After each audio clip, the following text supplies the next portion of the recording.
নমস্কার বন্ধুরা, আশা করি তোমরা সবাই ভালো আছো। আজকে আমি সকালে জলখাবার খাবো চা আর পরোটা।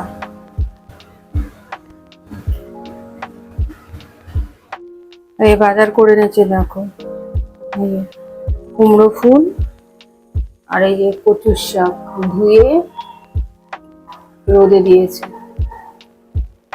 তারপর কেটে সেদ্ধ করে কালকে রান্না করব।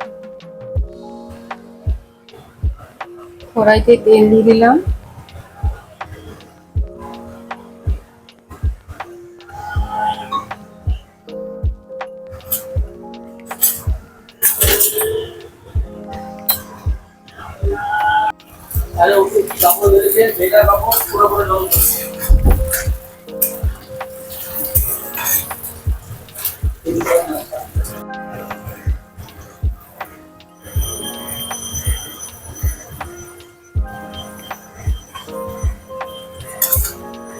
নুন আর হলুদ দিয়ে বরবটিটা ভেজে নিলাম।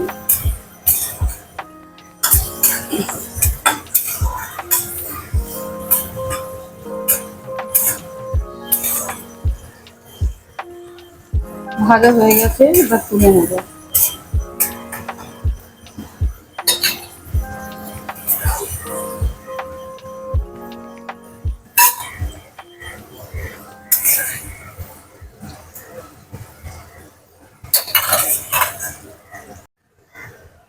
তেলের মধ্যে একটু কালো জিরে ফোড়ন দিলাম আর পটল দিলাম।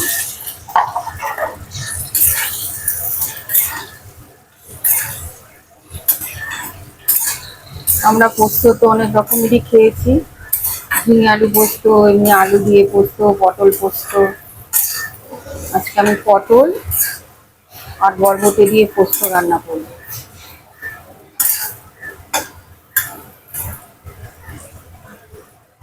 একটু ভাজবেন না। আর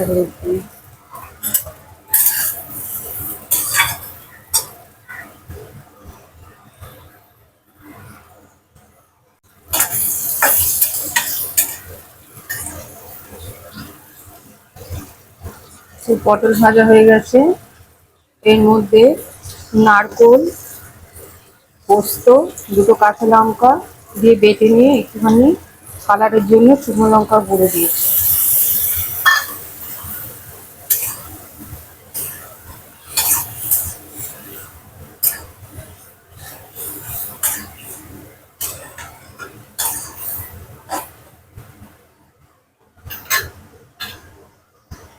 যে ভেজে রেখেছিলাম বরবটিটা, ওটাও দিয়ে দিলাম।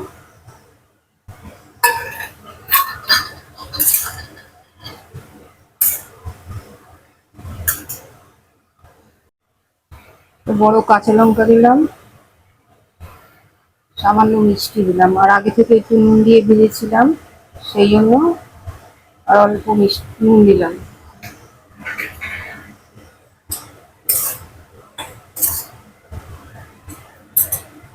গায়ে মাখা মাখা করবো।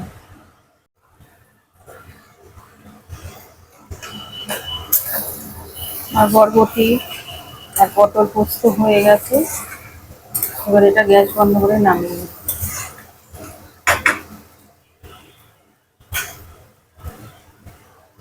গ্যাসটা বন্ধ করে দিলাম। দেখো এদিকে আমার ভাতও হচ্ছে। কাটা পোনা মাছ ভাজছি, সর্ষে বাটা দিয়ে ঝাল করবো।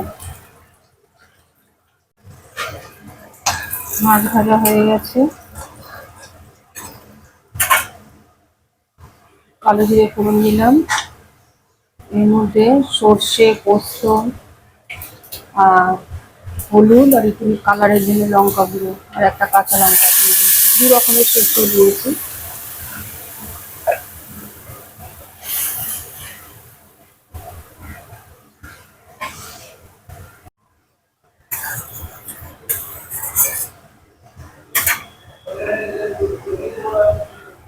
নুন,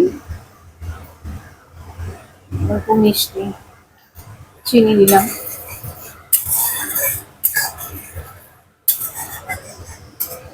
এবার ভাজা মাছগুলো এর মধ্যে দিয়ে দেবো।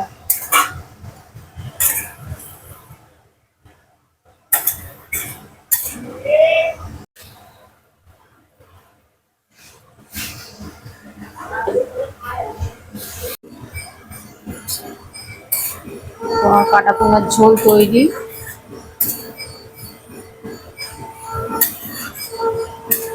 আমি নামিয়ে নেব।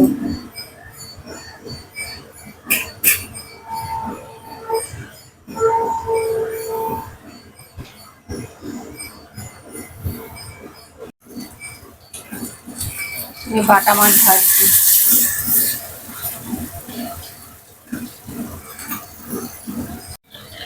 এদিকে দেখো আবার অন্য কড়াইতে পেঁয়াজ কাঁচা লঙ্কা ভেজে নিলাম কালো জিরে ফোড়ন দিয়ে।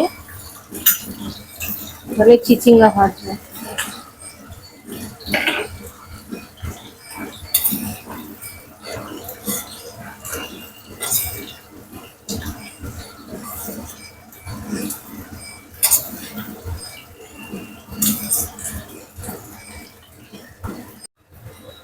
দেখো আমার এদিকে আবার ডালও হয়ে গেল। রান্না করেছি দেখো, যে ভাত, চিচিঙ্গা ভাজা, এই যে পটল বরবটি পোস্ত, ডাল, মাছ আর বাটা মাছ ভাজা। তোমরা সবাই ভালো থেকো, আর একদিন অন্যরকম রেসিপি নিয়ে আসবো।